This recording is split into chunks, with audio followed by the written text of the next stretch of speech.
Okay. So I thought Essex College was based in New Jersey, but you do remote lecturing? Yeah. This semester we are doing remote. So we are all doing from home. We'll be going back on campus in September. Okay. Yeah. Sounds good. How big is the college? How many students do you have? Oh, a lot. 40,000? No, millions.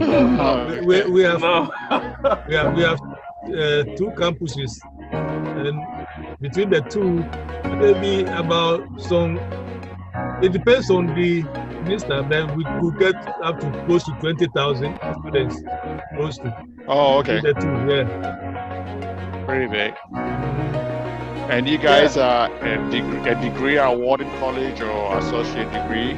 Associate degree. Associate. And we have senior colleges around us.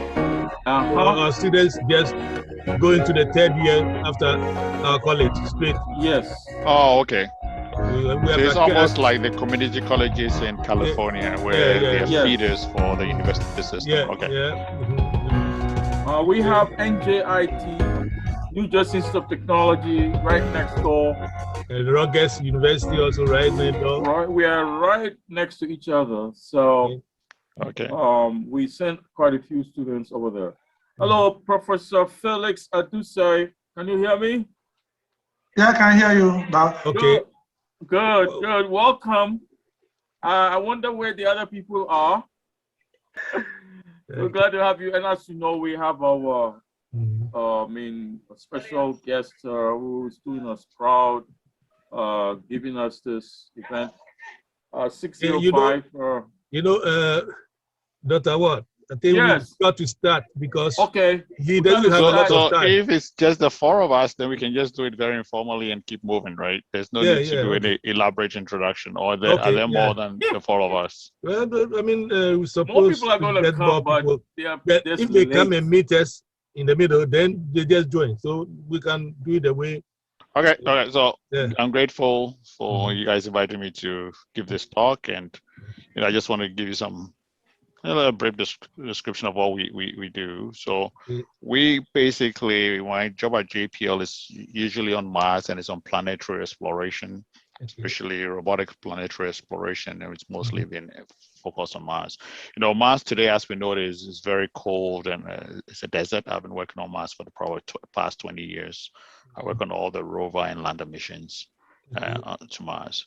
And if we look at Mars a few billions of years ago, we could see evidence that there used to be a lot of water on Mars. And right now, we don't see a lot of water. So we're kind of curious as to what processes have led to this, right? And we also want to be able to know that whether Mars is habitable. So we've been able to, with the MSL missions and the Phoenix Mars lander, be able to establish that there used to be a lot of water on Mars in the past. We have ample evidence.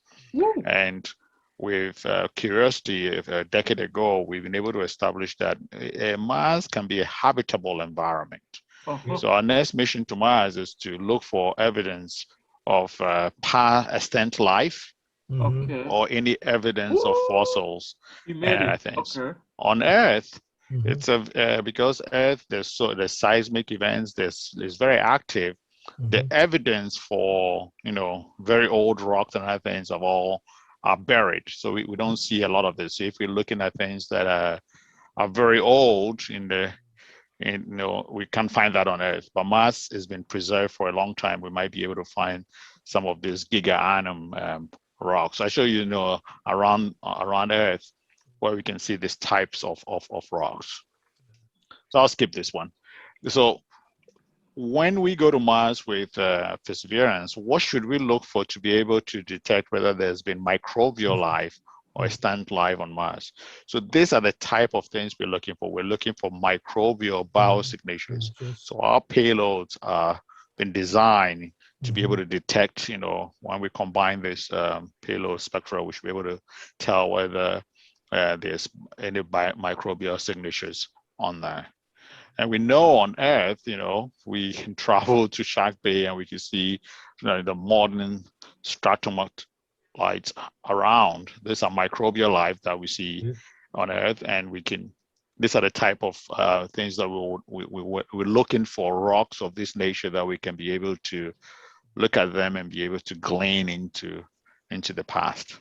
Yeah. And we also know from Australia, where we've done a lot of research, that if we go to the ancient rocks or Pilbara region, we're able to detect, we're able to see this microbial signature, right? So this is a nice picture of what we see, right? And then so these are the type of evidence that we'll be looking on Mars. If you can see things like that, we'll be able to draw that conclusion. So the question is, how are we going to go about doing that? And we do that by, the best way to do this is to find rocks that have this type of features and this type of signatures to return to Earth. So to do that, we are doing it in 3 stages. The first stage is Perseverance. We've set this rover on Mars a few months ago, and what it's going to do is we're going to roam around, we're going to do surveys, find rocks, and we're going to dig into the rocks, core the rocks, put them in test tubes, and then we're going to put them in depots on Mars, several depots on Mars. Then in 2026, 2028 timeframe, we work with the Europeans to launch an orbiter, and this orbiter would carry what we call a robotics capture system from NASA. And this orbiter will go around Mars and stay in Mars orbit. In the same year, we'll launch another mission, a lander, which is carrying a European rover that will land. This rover would go around and collect all the samples that Perseverance left in the depots and bring it to the lander. When it brings it to the lander will put it in a volleyball-sized container, and then it will do one of the first launch of a rocket from another planet and put the volleyball-sized container into Mars orbit. This can stay in Mars orbit for several years, even a decade. Then the European satellite that was already in orbit will rendezvous and capture the volleyball-sized container with all the samples. It will head towards Earth.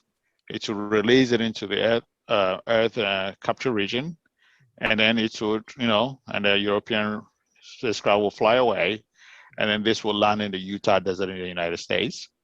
And then we'll pick it up, and then we'll send it to processing facilities, and then we'll distribute it among scientists around the world.